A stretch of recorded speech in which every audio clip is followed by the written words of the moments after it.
है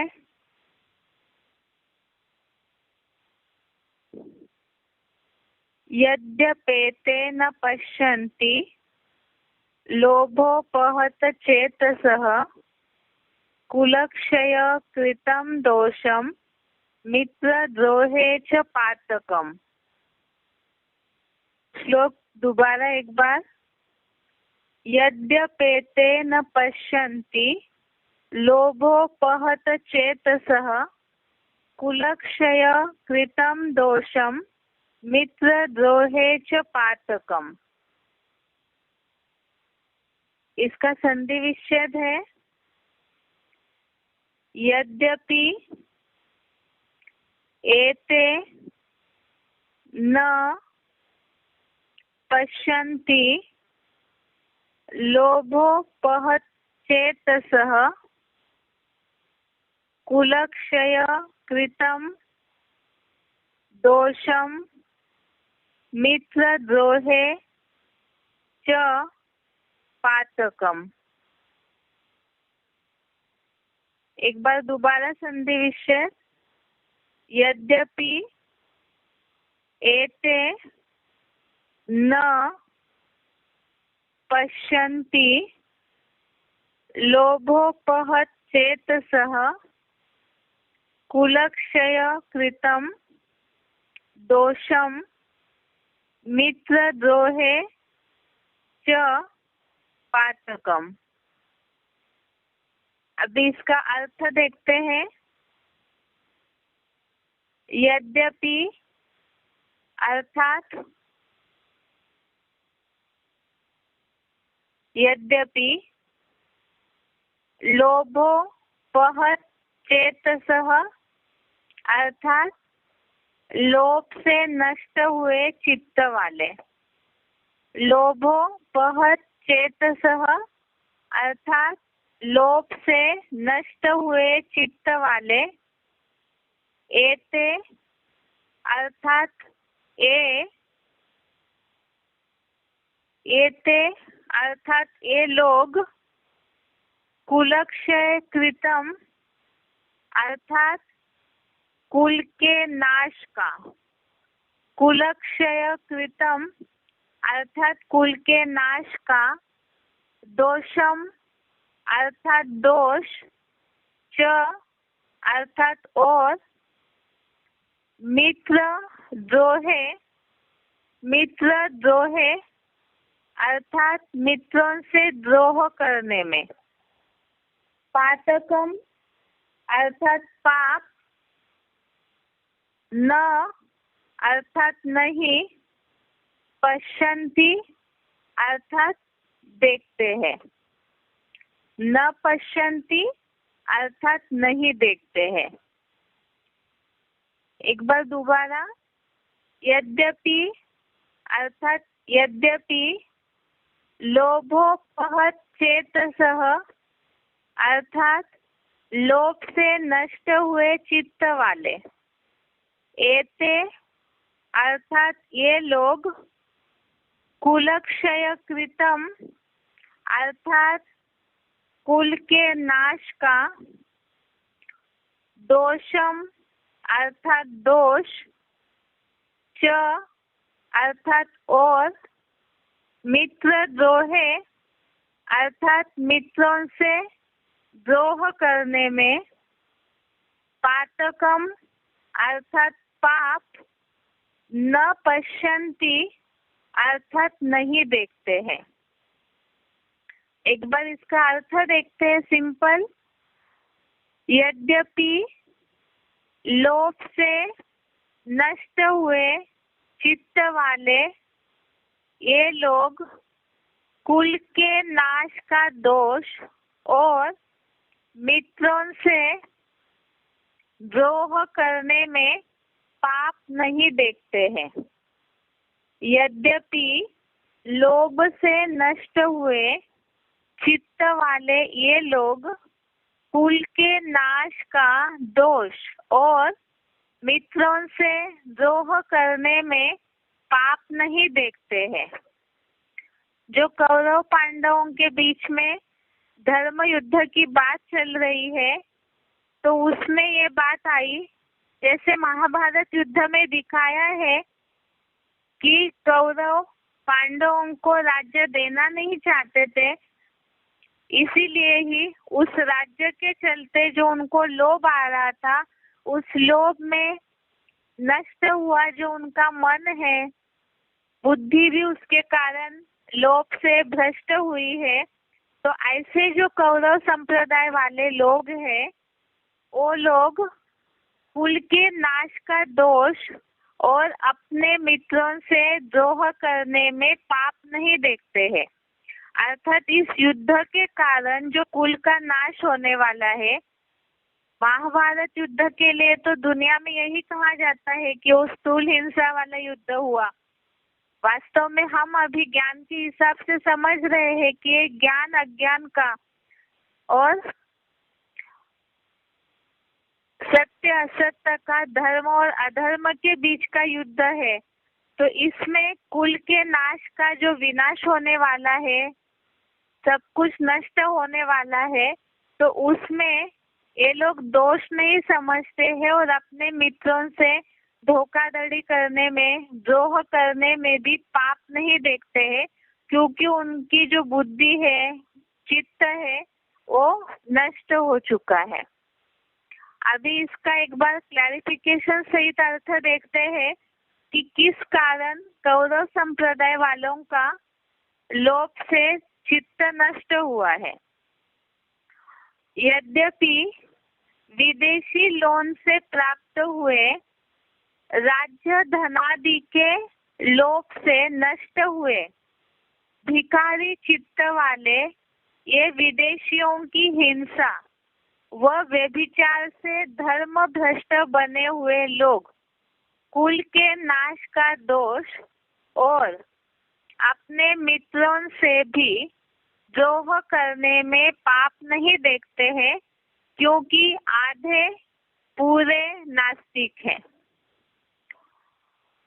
यद्यपि विदेशी लोन से प्राप्त हुए राज्य धनादि के लोभ से नष्ट हुए भिखारी चित्त वाले, अर्थात अभी जो भी गवर्नमेंट है, कौरव संप्रदाय माना तो यही बताया है, जो हमने पहले भी व्याख्या देखी है कि जो नोटों से वोट कमाते हैं, अर्थात धन के आधार से धृतराष्ट्र के पास जिन्होंने राज्य की धन संपत्ति को धर के रखा है, तो वो अपनी धन संपत्ति के आधार से ये जो भी नोटों से वोट कमाने वाले काव करता कांग्रेस गवर्नमेंट वाले हैं, तो ऐसे अपना राज्य बढ़ाने, मान मर्तबा कमाने के लिए विदेशों से लोन लेते जा रहे।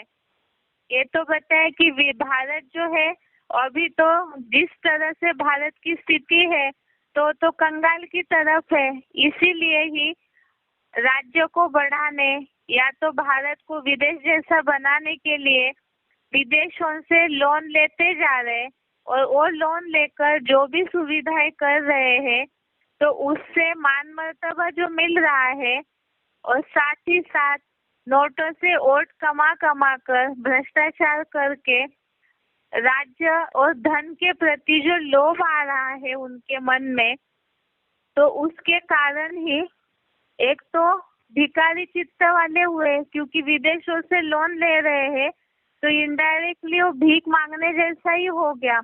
एक तो भिखारी चित्त वाले हैं और साथ में ऐसे जो कमा रहे हैं मान मर्तबा, तो उससे लोभ उनका बढ़ते जा रहा है।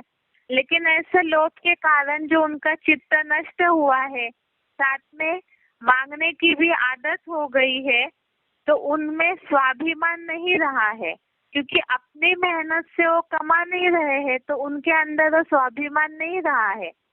और साथ ही में एक तो राज्य धनादि के लोभ से नष्ट हुआ है चित्त, और साथ में विदेशियों की हिंसा व व्यभिचार से धर्म भ्रष्ट बने हुए। तो ये तो बताया कि कौरव गवर्नमेंट में जो दुर्योधन दुशासन जैसे अधिकारी बैठे हुए हैं, तो दुष्ट युद्ध, दुष्ट शासन कर रहे, विदेशी सभ्यताओं का, उनके ऊपर प्रभाव पड़ रहा है। विदेशों से लोन लेके या उनसे जो संबंध संपर्क बना करके साथ में जो धारणाएं द्वापर युग से चलती आई, उसके कारण हिंसात्मक रीति अर्थात जो बताया कि भ्रष्टाचार वाली जो हिंसा है, वो हिंसा और साथ में विकारी हिंसा और उसके साथ साथ व्यभिचार, जो दुष्ट युद्ध करके दुष्ट शासन करके व्यभिचारी बन जाते हैं कौरव संप्रदाय वाले, तो उसके कारण वो धर्म भ्रष्ट हुए हैं। भारत की जो परंपरा है पवित्रता की या तो मर्यादाशीलता, तो वो सारी भूल करके अपना जो धर्म है, धारणाएं है, उससे भ्रष्ट हुए हैं, नष्ट हुए हैं। ऐसे जिनका चित्त हुआ है, तो ऐसे लोग वास्तव में विनाश का मूल कारण तो है अपवित्रता, और इस अपवित्रता की हिंसा और व्यभिचार के कारण जिनका चित्त नष्ट हुआ है, ये लोग, जहाँ अपवित्रता होगी वहाँ विनाश निश्चित है, जिसके कारण ही जो संपन्नता, जो समृद्धि पहले थी भारत में, वो तो अभी कलयुग में दिखाई नहीं देती है। भारत अभी पूरा कंगाल हुआ है, तो उसमें भी धर्म का भ्रष्टता के कारण जो कुल का नाश हो रहा है, तो ऐसे कौरव संप्रदाय वालों को इसमें दोष दिखाई नहीं देता है। माना वो उसमें पाप नहीं सोचते हैं, या तो उनका चित्त नष्ट होने के कारण, धर्म भ्रष्ट होने के कारण उन्हें उसमें कुछ भी गलत नहीं लग रहा है। जैसे विदेशों से लोन लेके मर्तबा कमाना, नोटों के आधार से वोट कमाना, वास्तव में होना तो ये चाहिए जो गद्दी पे बैठे हैं उनको प्रजा की सुविधा देकर के प्रजा का दिल जीतना चाहिए, लेकिन वैसे न करके पैसे बांट करके वो राज्य या सत्ता पे बैठते हैं, उसके साथ साथ उसी सत्ता के आधार से व्यभिचार फैलाते हैं, तो उसमें उनको गलत नहीं दिख रहा है। वो यही सोच रहे कि वो जो भी कर रहे हैं वो सही कर रहे हैं। तो ऐसे लोग कुल के नाश का दोष और अपने मित्रों से भी द्रोह करने में पाप नहीं देखते हैं। अर्थात धोखाधड़ी करने में जो संबंधी संपर्कीय मित्रजन है, उनसे धोखाधड़ी करने में भी उन्हें पाप नहीं दिखाई देता है। अर्थात जो हमने बेसिक कोर्स के टॉपिक में भी समझा है कि बुद्धि पर जब कामेश क्रोधेश रजोगुण समुद्भव, अर्थात जहाँ बुद्धि पर रजोगुण के विकारों का लेप चढ़ जाता है और उसके साथ साथ बाकी 5 विकार भी उसमें आ जाते हैं, तो वो धूल गलत कर्मों की चढ़ने के कारण अपने आप को सही रीति टटोल नहीं पाते हैं, तो पाप पुण्य की परिभाषा भी भूल जाते हैं। और ऐसे भूल जाते हैं तो उन्हें पाप, कोई भी अपने कर्म में पाप दिखाई नहीं देता है, जिसके लिए बोला है क्योंकि आधे पूरे नास्तिक है। अर्थात ये जो कौरव संप्रदाय वाले हैं, ये तो विदेशी विधर्मी है, तो उसमें कोई ऐसे है जो आधे नास्तिक है और कोई है कि पूरे नास्तिक है। अर्थात भगवान के प्रति या तो जो पवित्रता है, धर्म है, उसके प्रति उनको कोई भी प्रकार की आस्था नहीं रहती है, पूरे नास्तिक बन जाते। तो विदेशी सभ्यताओं का असर जहाँ होगा, संघ का रंग जहाँ लगेगा, तो वहाँ तो नास्तिकता आनी ही है। इसी कारण ही जैसे नास्तिक धर्म वालों को विनाश के साधन बनाने में पाप नहीं दिख रहा है, तो इसी तरह से व्यभिचार हिंसा के कारण जो कुल का नाश हो रहा है, जो विनाश हो रहा है, उसमें कौरव संप्रदाय वालों को पाप दिखाई नहीं दे रहा है।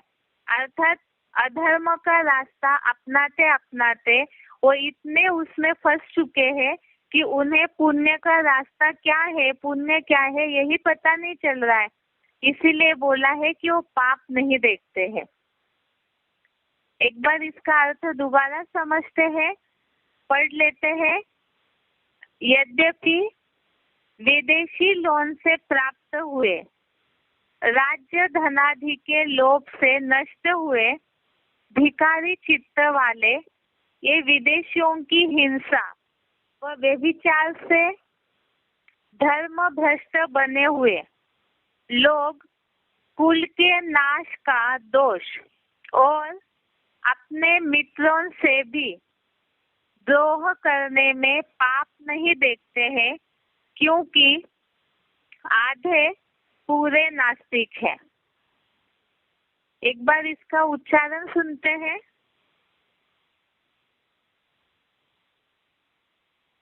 यद्यप्येते न पश्यन्ति लोको महत चेतसः कुलक्षयकृता दोषम् मित्रद्रोहे च पातकम्। यद्यपि विदेशी लोन से प्राप्त हुए राज्य धनादि के लोभ से नष्ट हुए, भिखारी चित्त वाले ये विदेशियों की हिंसा व व्यभिचार से धर्म भ्रष्ट बने हुए लोग कुल के नाश का दोष और अपने मित्रों से भी द्रोह करने में पाप नहीं देखते हैं, तो भी आधे पूरे नास्तिकों के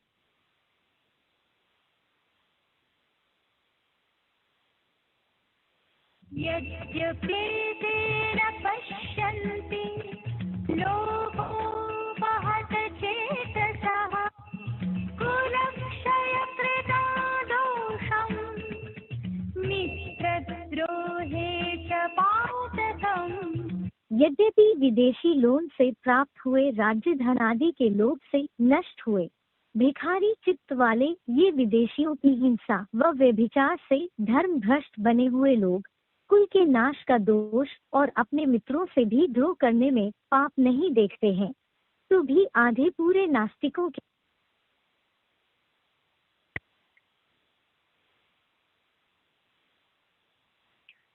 ये आज का श्लोक हो गया। इस हफ्ते जो हमने श्लोक पढ़े हैं, एक बार उसका सार देखते हैं।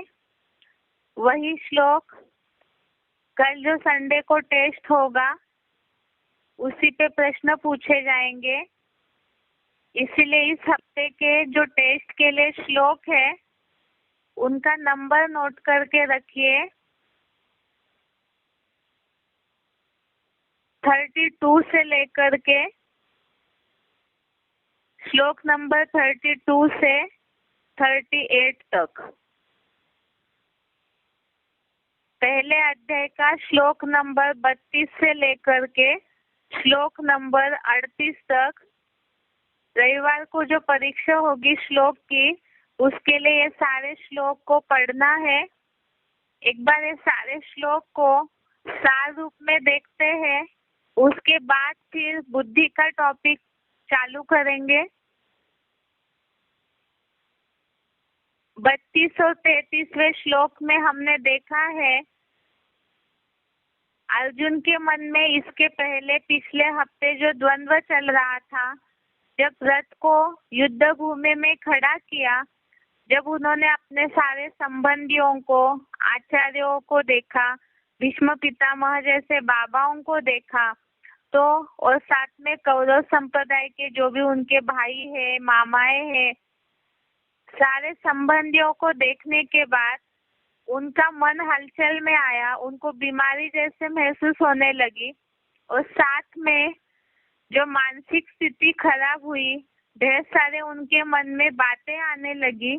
तो वही बातें सारी इस हफ्ते के श्लोक में बताई है कि युद्ध भूमि में खड़े होने के बाद भी उनके मन में यही चल रहा था कि युद्ध करने से क्या फायदा है।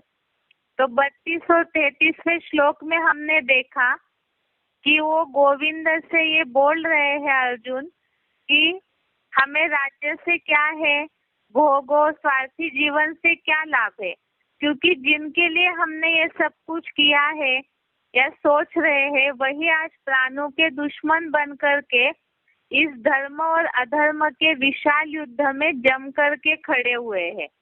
अर्थात जिनके लिए हम सोच रहे हैं वही आज युद्ध में खड़े हैं।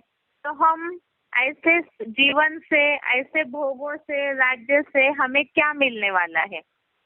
ऐसे ही 34 नंबर का श्लोक, 34 नंबर के श्लोक में जो भी संबंधियों को उन्होंने देखा, तो सारे संबंधियों के नाम दोबारा श्लोक में रिपीट हुए हैं।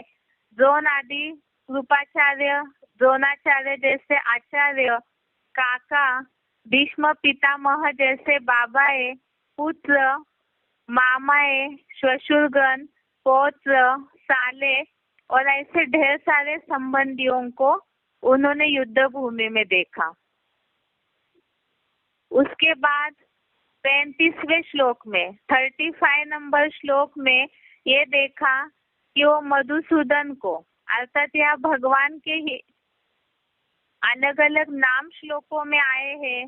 पहले आया है गोविंद, यहाँ मधुसूदन।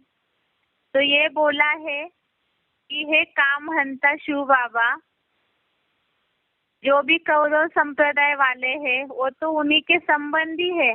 वो अगर वार कर भी रहे हैं तो भी अर्जुन ऐसे समझते हैं कि वो मेरे ही है और मेरे ही रहेंगे, और मेरे मन में इनके लिए ऐसा प्यार भरा हुआ है कि पृथ्वी के लिए क्या, तीनों लोगों का राज्य भी अगर मिल जाता है तो भी मैं इन कौरवों को उनके उनके धर्म पिताओं में अनिश्चय की मौत मारना नहीं चाहता। अर्थात दैहिक दृष्टि आई, वास्तव में धर्म युद्ध जो हो रहा है यहाँ तो सत्य असत्य और आसुरी संस्कार और दैवी संस्कारों के बीच में युद्ध हो रहा है। जो सत्य सनातन धर्म की कुल की जो धारणाएं नष्ट हुई है तो उन्हें दोबारा पुनर्निर्माण करके सनातन धर्म की स्थापना के लिए आसुरी धर्मों का, उनकी मान्यताओं का जो अनेक मत मतांतर फैलाए हुए धर्म गुरु है, धर्म पिताएं है, तो उनके देहभान को नष्ट करने की बात है। लेकिन ये बात जन्म जन्मांतर के देहभान के कारण अर्जुन की बुद्धि में नहीं आ रही है। इसीलिए देह की दृष्टि से सभी को देखने के कारण अंतिम जन्म के सगे संबंधियों के रूप में सभी को देखने के कारण उनके मन में मोह जागृत हो रहा है। और ये सारे श्लोक ही मोह अंधकार के कारण अर्जुन के मन में आ रहे हैं कि ऐसे कौरव संप्रदाय वाले जो अपने ही भाई है, जिनके लिए मन में प्यार भरा है, जो महाभारत में दिखा है कि बचपन से वो साथ में रहे हुए, तो इसीलिए वो उनको मारना नहीं चाहते हैं। क्योंकि भले विदेशी विधर्मी धर्मों में कन्वर्ट हुए हैं लेकिन है उनके वो सगे संबंधी, इसीलिए उनको वो अनिश्चय की मौत मार कर या उनकी भावनाओं को ठेस पहुंचाना नहीं चाहते हैं।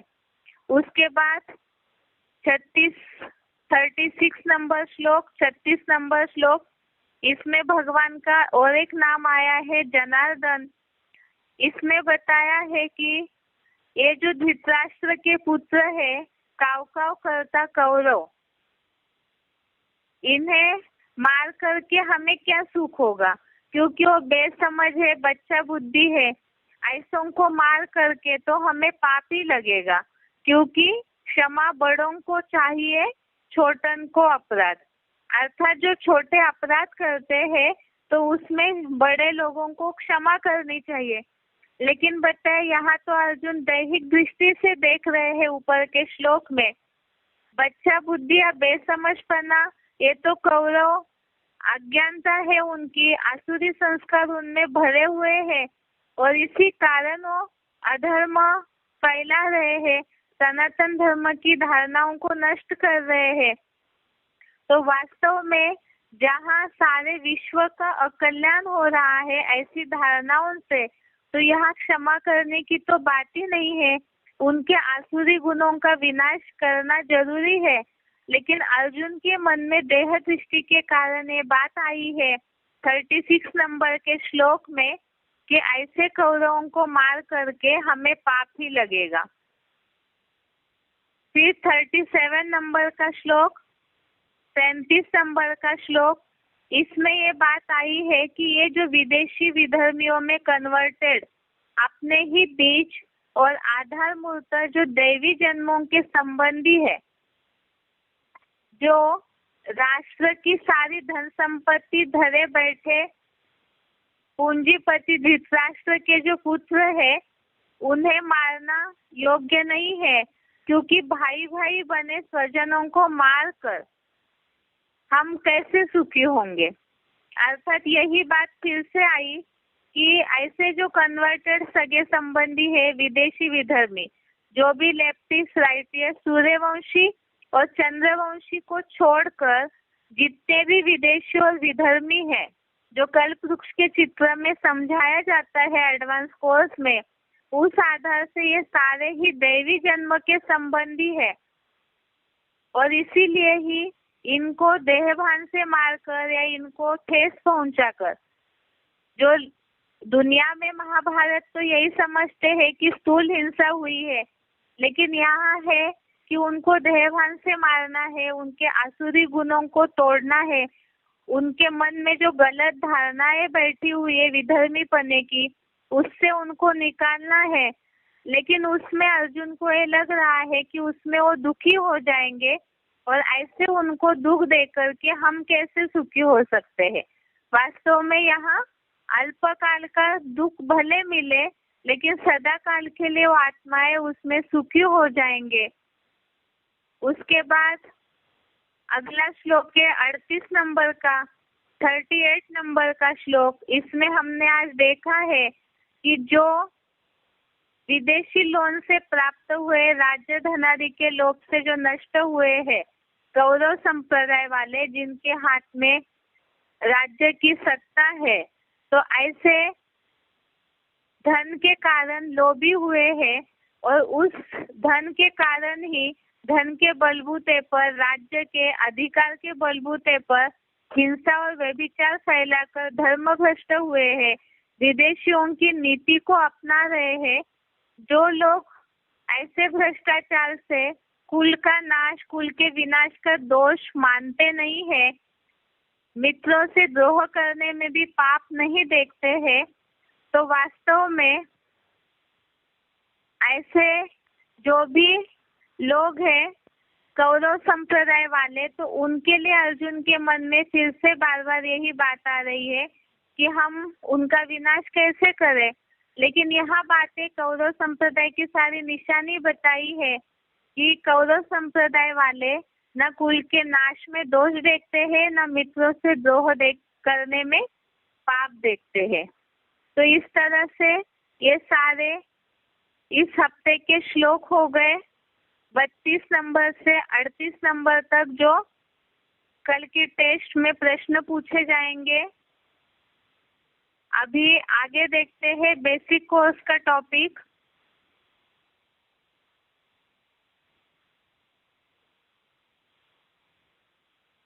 बेसिक कोर्स के टॉपिक में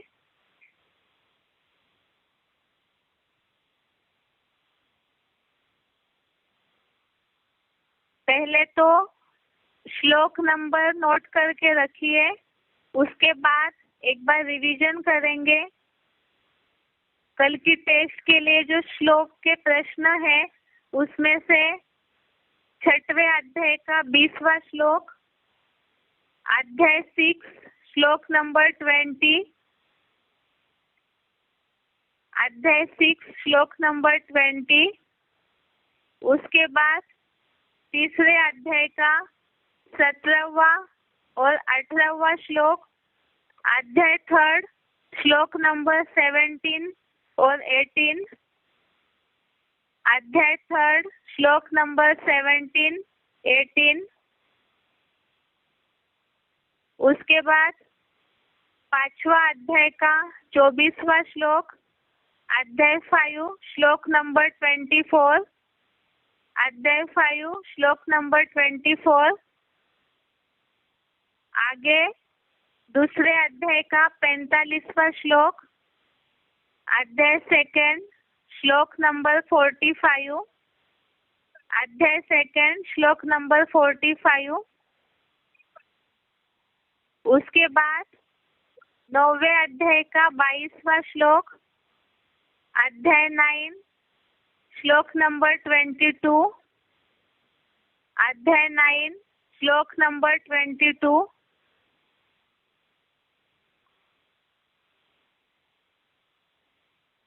उसके बाद दूसरे अध्याय का 40वां श्लोक, अध्याय सेकेंड, श्लोक नंबर 40। ये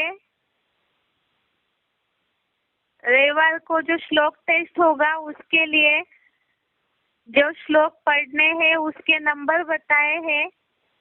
एक बार अभी बुद्धि का जो टॉपिक हम जो इस हफ्ते पढ़े हैं उसको शॉर्ट में रिवीजन करते हैं। बुद्धि के टॉपिक में इस हफ्ते हमने पढ़ा है, अभी तक जैसे हमने देखा 3 प्रकार की बुद्धि देखी, 3 प्रकार का ज्ञान देखा है। तो बुद्धि तमो प्रधान से तामसी बुद्धि से सात्विक होने के लिए उसके ऊपर जो गलत भावनाओं का, गलत संग का रंग, अज्ञानता की जो धूल चढ़ी हुई है उसे हटाना जरूरी है। तब ही आत्मा स्वस्थिति में टिक सकती है, क्योंकि ये हमने पढ़ा है कि आत्मा अपना मित्र है और अपना शत्रु है। तो आत्मा तामसी अवस्था में गलत निर्णय लेने के कारण अपनी शत्रु है, और सात्विक अवस्था में बुद्धि अगर सही है, मन लगाम को पकड़ के रखती है, तो आत्मा अपना मित्र बनती है। और इसी के लिए ही स्वस्थिति में टिकना जरूरी है। जितना आत्मिक स्थिति की पराकाष्ठा होगी तो उतना ही आत्मा सुखी जीवन महसूस कर सकती है। और स्वस्थिति बनाने के लिए ही जरूरी है कि हम स्वचिंतन करें। और स्वचिंतन के लिए भी हमने इस हफ्ते 2 सिलेक्टेड क्लिप सुना, 2 सिलेक्टेड पॉइंट सुने थे। एक तो selected point number 9, selected point number 9, और दूसरा सिलेक्टेड पॉइंट सुना था 176, सिलेक्टेड पॉइंट नंबर 176। तो इसके लिए हमने स्वचिंतन के लिए जो बाबा ने बताया उसमें कि हम अपने को भी आत्मा ज्योति बिंदु समझे और औरों को भी आत्मिक स्थिति में ही देखे, आत्मा रूप में ही देखे, और नींद से उठते ही आत्मिक स्थिति की ही प्रैक्टिस करे, और साथ साथ स्वचिंतन करे। स्वचिंतन के लिए भी बताया कि केवल मैं आत्मा पवित्र स्वरूप हूँ, ज्योति बिंदु हूँ, इतना ही नहीं, तो अपने अंदर जो सूक्ष्म कमियां हैं उसे हमें देखना है। जितना स्वचिंतन करेंगे अपनी कमियों को ज्ञान के आधार से हटाते जाएंगे। जो हमने मन के टॉपिक में देखा है, ज्ञान निर्धूत कल्मषा, अर्थात अव्यभिचारी याद द्वारा, ज्ञान के द्वारा जितना हम अपने ऊपर जो अज्ञानता का लेप चढ़ा हुआ है, बुद्धि में जो गलत मान्यताओं की धूल चढ़ी हुई है, तो सारी हटाते जाएंगे, तो स्वचिंतन से स्वस्थिति बनेगी। जिसके लिए हमने इस हफ्ते समझा है कि देह भान अर्थात ही मैं देह हूँ, इस अज्ञान के कारण 5 विकारों के वशीभूत होकर हम सुख या दुख का कारण बाहर ढूंढते रहे। लेकिन जैसे आयुर्वेद में बताया, शरीर की बीमारियों की दवाई अपने शरीर में ही हमें मिलती है, इसी तरह से आत्मा की बीमारी का इलाज भी हमारे अपने पास ही है, स्वचिंतन। लेकिन वो न पता होने के कारण परचिंतन करते रहे, और ये परचिंतन ही पतन का कारण बना।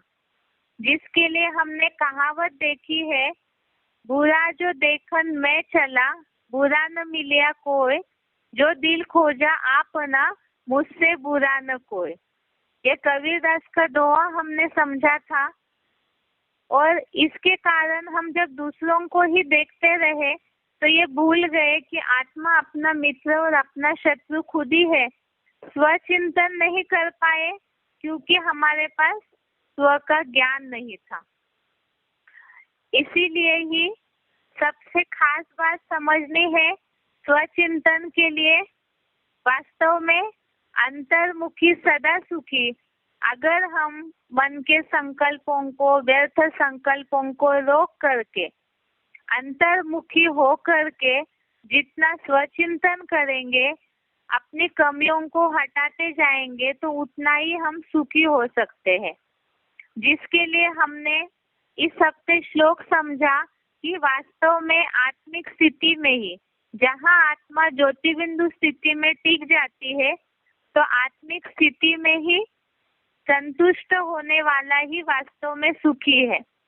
जिसके लिए 6वें अध्याय का 20वां श्लोक हमने देखा, अध्याय 6 का 20 नंबर श्लोक, जिसमें हमने समझा है जिस अव्यक्त अवस्था में आत्मा का परमात्मा से योग अभ्यास द्वारा नितांत वशीभूत चित्त परमात्मा में उपराम हो, जहाँ अपने मन बुद्धि से ध्रुव मध्य में ज्योति बिंदु स्वरूप में स्थिर अव्यक्त आत्मा को देखता हुआ आत्म रूप परम पिता शिव समान परमात्मा में ही संतुष्ट होता है।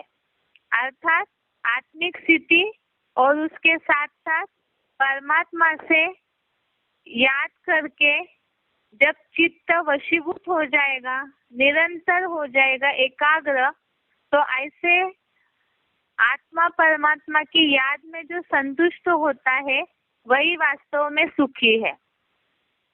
उसी के साथ साथ हमने ये श्लोक भी देखा कि स्वस्थिति से ही स्वर्ग की अनुभूति होती है।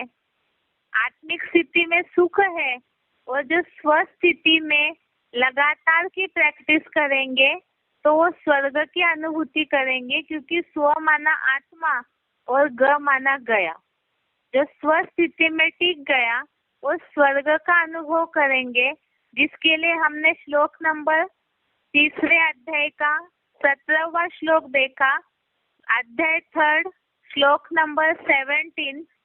इसमें हमने देखा है कि जो मनुपुत्र मनुष्य ज्योति बिंदु आत्मा में ही प्रीति वाला आत्म तृप्त है और देह को भूल आत्मा में ही संतुष्ट है, उसका कोई कार्य नहीं रहता। अर्थात देहभान जहाँ पूरा हट जाए, देह की इंद्रियों का सुख लेना हट जाए, और जो बुद्धि ग्राह्य अतीन्द्रिय सुख की परिभाषा को, उसके महत्व को समझेंगे, तो ऐसा जो मनन चिंतनशील मनुष्य है, जो ज्ञान मनन चिंतन के द्वारा आत्मा को समझते हैं, ज्योति बिंदु स्वरूप को समझते हैं, उसमें एकाग्र हो जाते हैं, तो ऐसे आत्मा में ही प्रीति वाला आत्म तृप्त, देह को, देह की इंद्रियों, उनके सुख को भूला हुआ आत्मा में ही संतुष्ट है, उसके लिए कोई कार्य शेष नहीं रहता है। इसी के लिए हमने सिलेक्टेड पॉइंट सुने थे। सिलेक्टेड पॉइंट का नंबर 317, सिलेक्टेड पॉइंट नंबर 317, दूसरा पॉइंट 142 और तीसरा पॉइंट 367। सिलेक्टेड पॉइंट का दूसरा पॉइंट 142 और 367, जिसमें हमने ये देखा जो आत्मिक स्थिति में तृप्त है, प्रसन्न है, तो एक पॉइंट में बाबा ने बोला है कि अगर जेल में भी रहे तो हम अपनी मस्ती में रहे कि दूसरों को भी लगे कि इनको ऐसे क्या मिला है कि इनके ऊपर कोई असर ही नहीं होता। अर्थात इस नरक की दुनिया के बीच में भी आत्मिक स्थिति में रहने वाले, ज्ञान के मनन चिंतन में रहने वाले इतने प्रसन्न चित्त रहेंगे कि उसी से ही औरों को ये महसूस होगा कि इनकी कुछ और ही अवस्था है। इसी तरह से स्वस्थिति से ही स्वर्ग की अनुभूति होती है। इसके लिए हमने और एक श्लोक समझा है, 3 अध्याय का 18वां श्लोक, अध्याय 3 श्लोक नंबर 18। इसमें हमने समझा है यहाँ पुरुषोत्तम संगम में उसको, अर्थात जो आत्मिक स्थिति में रहने वाला है, उसको करने से, ऐसे ही न करने से कोई प्रयोजन है, और न किसी प्राणी पर इस आत्मस्थ ब्राह्मण का कोई दैहिक कार्य निर्भर है। अर्थात जहाँ देहभान है तो वहाँ पर देह की इंद्रियों की पूर्ति के लिए, देहभान के सुख के लिए, जहाँ मन रंज होता है, दुखी होता है, तो उसके लिए कलयुगी दुनिया में समाज की अन्य दैहिक देहधारियों की आवश्यकता होती है।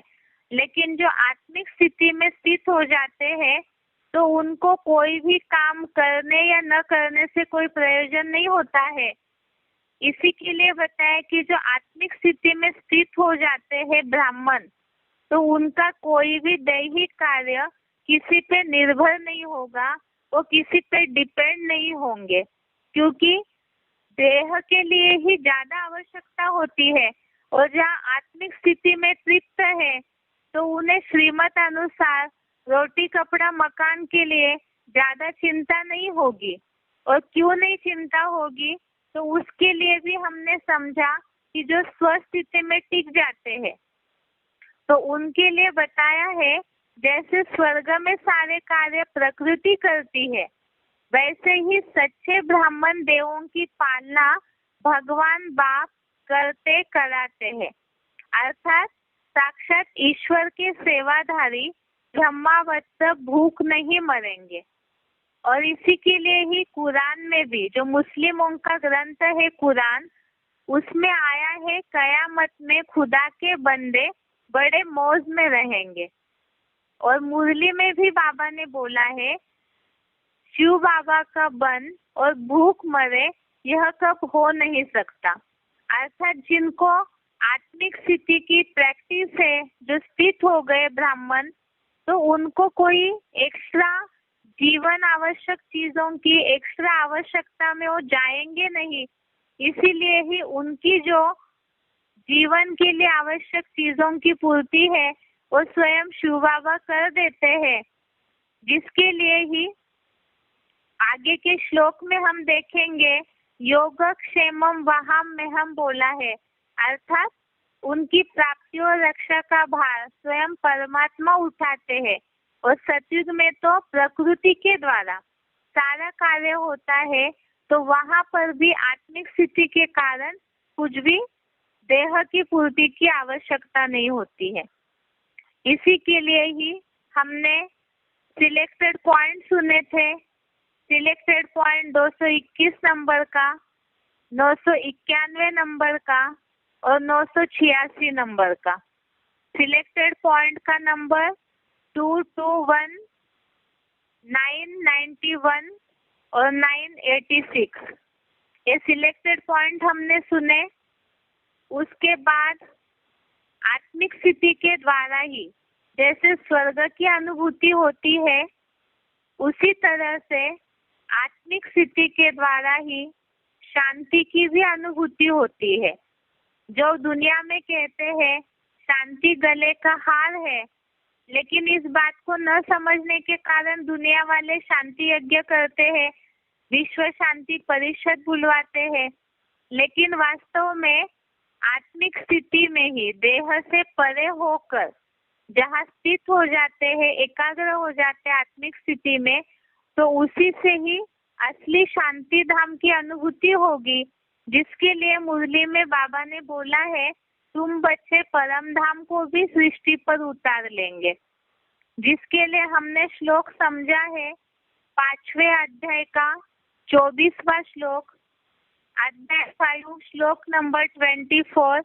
इसमें हमने समझा आत्मिक स्थिति से क्या फायदा होता है। जो मन बुद्धि से अंदरूनी सुखमय है, अंतर में प्रशांत महासागर जैसा शांत और आनंदित है, वैसे ही आत्म ज्योति बिंदु में स्थिर नंबरवार पुरुषार्थ अनुसार ब्रह्मलोक में स्थित हुआ वह योगी परम ब्रह्म का यहाँ ही वाणी रहित अंतर्मोनी निर्वाण पद पाता है।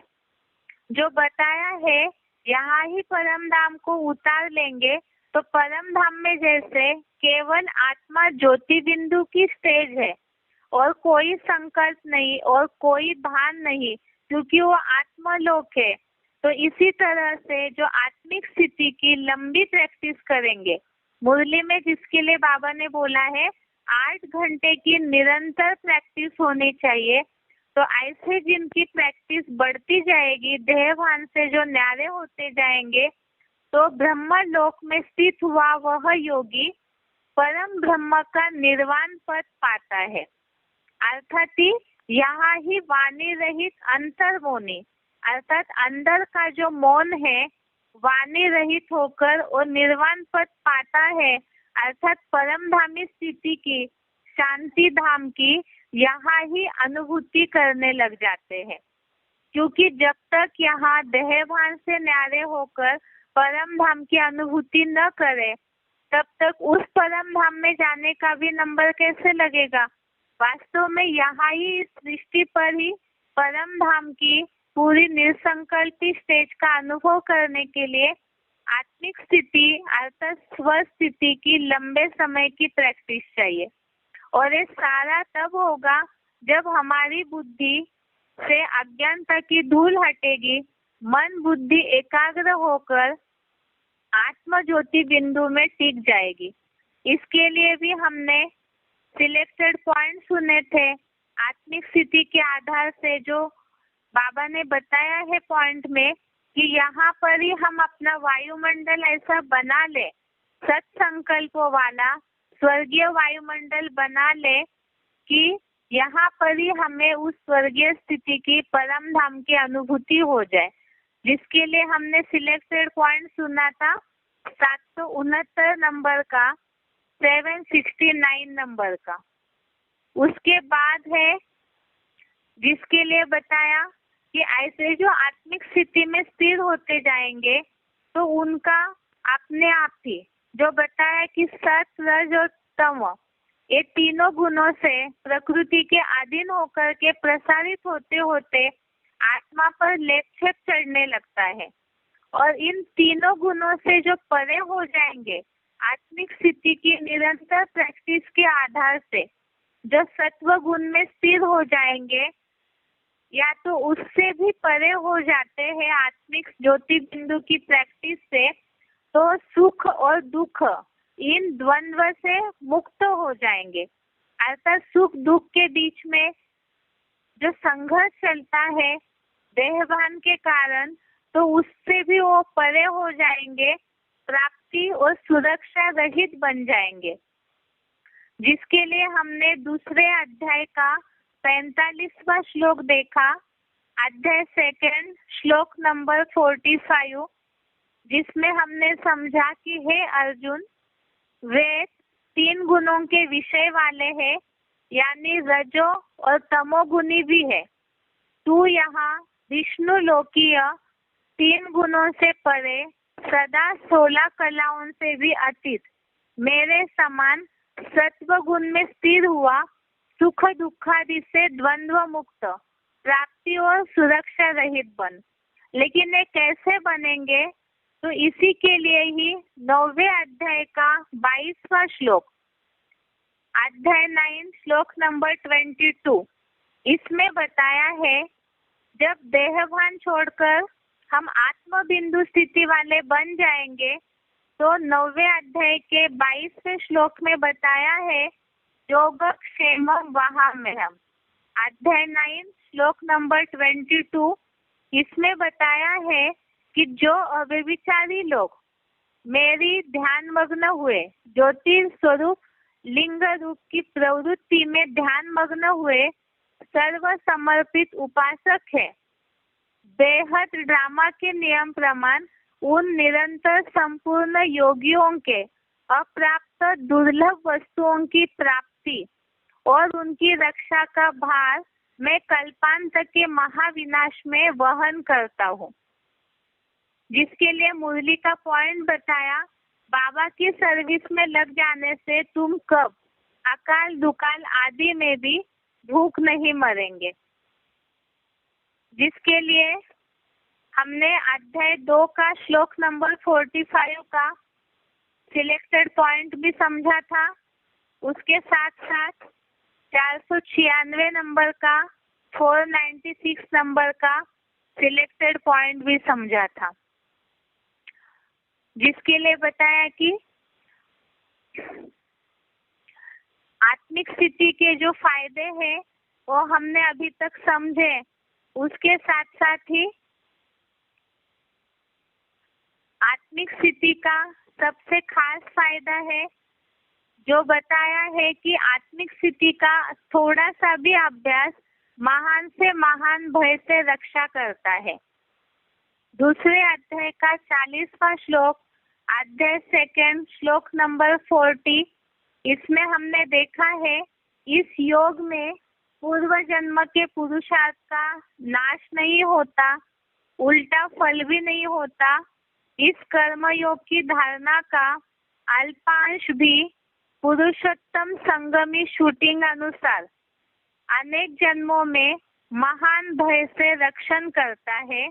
योग ऊर्जा से ही सारे काम होते हैं। इससे रिलेटेड जो बताया कि आत्मिक स्थिति का जो अभ्यास है वो महाविनाश के भय से भी रक्षा करता है। साथ में जो बताया कि अलग अलग प्रकार से इविल सोल की प्रॉब्लम हो जाती है, भूत प्रेत की प्रवेशता की समस्या हो जाती है, तो आत्मिक स्थिति की अच्छी प्रैक्टिस है तो उससे भी रक्षा हो जाती है। दुनिया में जो बहुत सारे मानसिक टेंशन है, मानसिक समस्याएं हैं, वो सब देहभान से निर्माण हो रहे, तो आत्मिक स्थिति के द्वारा ये सारे भय से भी रक्षा हो जाती है, जिसके लिए हमने कल 424 नंबर का सिलेक्टेड पॉइंट सुना, 575 नंबर का सिलेक्टेड पॉइंट सुना और 1096 नंबर का सिलेक्टेड पॉइंट सुना। सिलेक्टेड पॉइंट नंबर 424, 575 और सिलेक्टेड पॉइंट का नंबर 1096। तो आत्मिक स्थिति के कारण जो फायदा होता है वो हमने समझा। स्वर्ग की अनुभूति होती है आत्मिक स्थिति के अभ्यास से। आत्मिक स्थिति के द्वारा ही शांति की भी अनुभूति होती है और परमधामी स्टेज की शांति धाम की भी अनुभूति कर सकते हैं। और विनाश के समय का महान भय, मानसिक टेंशन या जो भी ऐसी समस्याएं है देहभान के कारण निर्माण होने वाली, वो सारे का समाधान आत्मिक स्थिति के द्वारा होता है। और इसका मूल है कि हम अपनी बुद्धि को और मन को पहले एकाग्र करें, क्योंकि मन बुद्धि का संघाती आत्मा कहा जाता है। वो जब ज्योति बिंदु स्थिति में भ्रुकुटी के मध्य में स्थिर हो जाएगी तो इतने सारे फायदे होंगे और खास तो रिजल्ट आत्मा ही अपना मित्र बनने में हम स्वयं ही स्वयं के मददगार बनेंगे। इस तरह से इस हफ्ते हमने बुद्धि के टॉपिक की इतनी सारी बातें समझी है। अभी तक हमने बुद्धि के टॉपिक में जो बातें समझी है उसे केवल संक्षेप में 5 मिनट में बताएंगे, ताकि जिनके भी बुद्धि में लिंक नहीं है तो उनको लिंक याद आ जाएगी कि कहाँ से हम बुद्धि का टॉपिक शुरू करके कहाँ तक पहुँचे हैं। बुद्धि के लिए जैसे मन के लिए हमने समझा था, मन चंचल है, घोड़े की तरह दौड़ते रहता है। और यहाँ हमने बुद्धि में समझा है कि आत्मा इस शरीर रूपी रथ का स्वामी है। शरीर रथ है, इंद्रिया घोड़े है और मन लगाम की रस्सी है और बुद्धि सारथी है। अर्थात ये बुद्धि सारथी को, मन रूपी लगाम को, रस्सी को पकड़ के रखना है, ताकि इंद्रिय रूपी घोड़ों के वशीभूत होकर के मार्ग न भटके, न दुखी हो। क्योंकि बुद्धि अर्थात ही परख शक्ति, निर्णय शक्ति, समझ शक्ति। बुद्धि अर्थात ही ज्ञान, और अच्छी बुद्धि है तो वहाँ सफलता ही सफलता है। और बुद्धि गलत होने के कारण ही हम दुखी, परेशान होते गए। आत्मा ही अपना मित्र, अपना शत्रु भी है। जिसके लिए हमने श्लोक समझा था उद्धरेणात्मा आत्मानम, अर्थात आत्मा को जितना ज्योति बिंदु स्थिति में ऊंची स्टेज में ले जाएंगे तो उतना ही आत्मा अपना मित्र बन सकती है। ऐसे और भी हमने 6वें अध्याय का 6वां श्लोक, अध्याय 6 का 6 श्लोक भी समझा था। साथ में हमने ये भी समझा आत्मा अपना मित्र और शत्रु कैसे बनती है। मन चंचल है, बुद्धि क्षीण हो गई, जिसके कारण मन जबरियन बुद्धि को अपने साथ खींच के लेने लगा, तभी गलत परिणाम, गलत निर्णय लेने लगे, जिसके कारण पाप कर्म बढ़ते गए, अज्ञानता बढ़ते गई और हमें समझ में नहीं आया कि हम कब पाप में लेप में अटकते गए। जिसके लिए अर्जुन ने भी पूछा है कि किसकी प्रेरणा से ये पाप करता है मन बुद्धि। तो जिसके लिए श्लोक में जवाब आया है 3रे अध्याय का 37वां श्लोक में कि काम क्रोध ये जो रजोगुण से उत्पन्न हुए हैं इन्हें ही तू वैरी समझ। और इसी के कारण रजोगुण से उत्पन्न हुए ये काम क्रोध है, इसी के कारण वास्तव में पहले देहभान आया, देहभान से 5 विकारों की, उसमें भी पहले काम क्रोध की निर्मिति शुरू हुई और इसके कारण ही ज्ञान का नाश होने लगा। वो ज्ञान का नाश कैसे हुआ? जैसे अग्नि धुएं से ढकी है, गंदे कर्मों से शीशा जैसे मैल से ढक जाता है, इसी तरह से बुद्धि भी गंदे कर्मों के कारण, अज्ञानता के कारण, संग के रंग के कारण, विकारों के कारण, भ्रष्ट कामेंद्रियों के दुष्कर्म के कारण बुद्धि का ज्ञान ढकता गया। और इसीलिए जब ज्ञान का नाश हो गया, पूरी तरह से मूढ़ बन गए, अंधकार में फंस गए, तो इसी के कारण मनुष्य दुखी होते गया, अपनी स्वस्थिति को भूल गए और स्वस्थिति को भूल करके परचिंतन करने लगे। और ऐसे परचिंतन करते करते ही फिर आत्मा सबसे ज्यादा दुखी हो गई। जिसके लिए ही हमने ये समझा कि जब आत्मा दुखी हो गई, स्वस्थिति को भूल गई, तो उसी के साथ साथ बुद्धि तामसी बन गई। अब ये अज्ञानता के कारण ही बुद्धि जो अलग अलग हो जाती है, तो जिसको हमने समझा है, एक तो सात्विक बुद्धि, राजसी बुद्धि और तामसी बुद्धि, ये तीनों की परिभाषा समझी कि सात्विक बुद्धि समाज, देश, काल अनुसार इस तरह से धर्म अधर्म को समझती है, कर्तव्य, कृत कार्य और अकार्य को समझती है, भय निर्भयता के अंतर को समझती है, साथ में दैहिक, दैविक और भौतिक दुख और उसका बंधन क्या होता है, उसकी परिभाषा, उससे मुक्ति का रास्ता समझती है।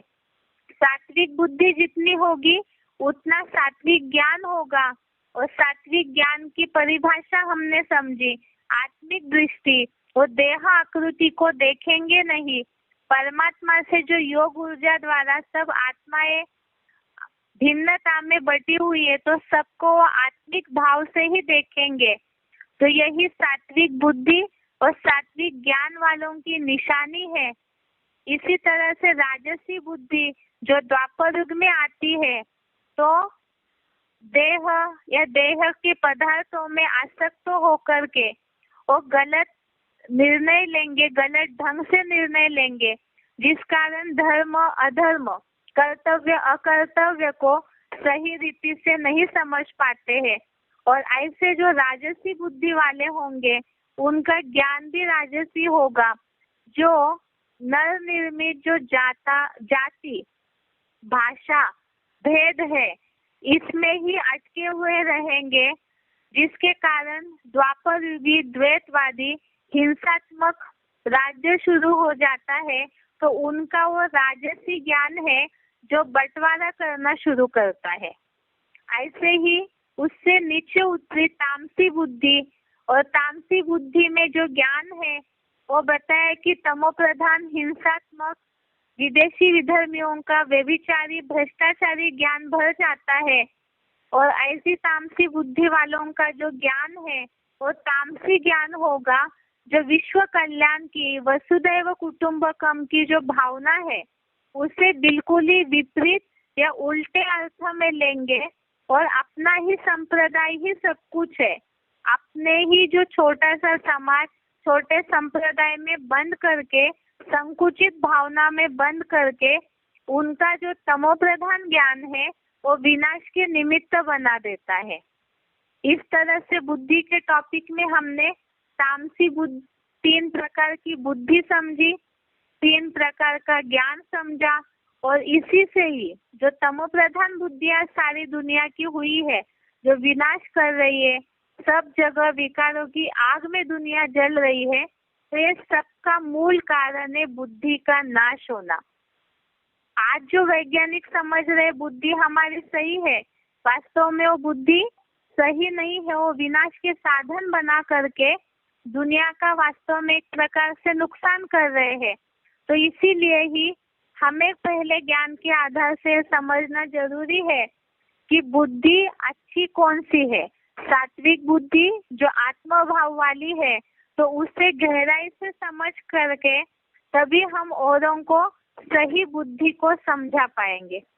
अभी बात यह है कि सृष्टि पर जन्म लेते लेते सारों की ही तमोप्रधान बुद्धि बन चुकी है, क्योंकि मनुष्य कोई भी निर्लेप नहीं है।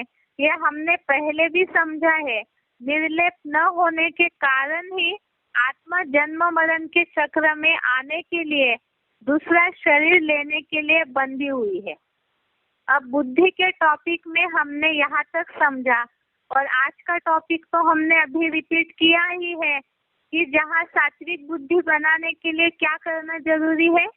पर चिंतन से पतन हुआ तो स्वचिंतन करना है। स्वस्थिति में जितना टिकते जाएंगे उतनी बुद्धि सात्विक होगी, अर्थात ही आत्मिक स्थिति का ज्ञान जितना बुद्धि में गहराई से बैठता जाएगा, स्वस्थिति में टिकने की प्रैक्टिस करेंगे, जिसके लिए हमने श्लोक समझे कुछ। स्वस्थिति से स्वर्ग, स्वस्थिति से परम धाम, स्वस्थिति से शांति की अनुभूति कैसे होती है, साथ में ही आत्मिक स्थिति के द्वारा महान विनाश के भय से भी हम कैसे बच सकते हैं, ये सारी बातों को हमने बुद्धि के टॉपिक में अभी तक समझा है।